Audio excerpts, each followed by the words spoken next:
आज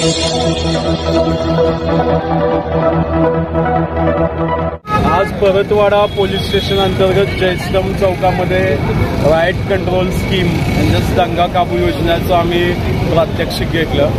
माननीय SP सरांच्या आदेशान्वये हे प्रात्यक्षिक घेण्यात आलं। यामध्ये आम्हाला ॲक्च्युअल अंमलदार ऑफिसर यांचा रिस्पॉन्स टाईम किती आहे, दंगल घडल्यानंतर काय कारवाई केली पाहिजे याबाबत त्यांना ब्रीफिंग करण्यात आलं।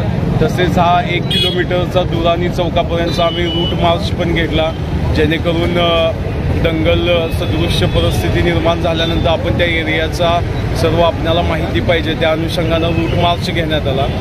आणि असेच आम्ही वेळोवेळी ज्या ज्या ठिकाणी आवश्यकता आहे त्याप्रमाणे आता रूट मार्च आणि हे राईट कंट्रोल स्कीम आम्ही घेतला।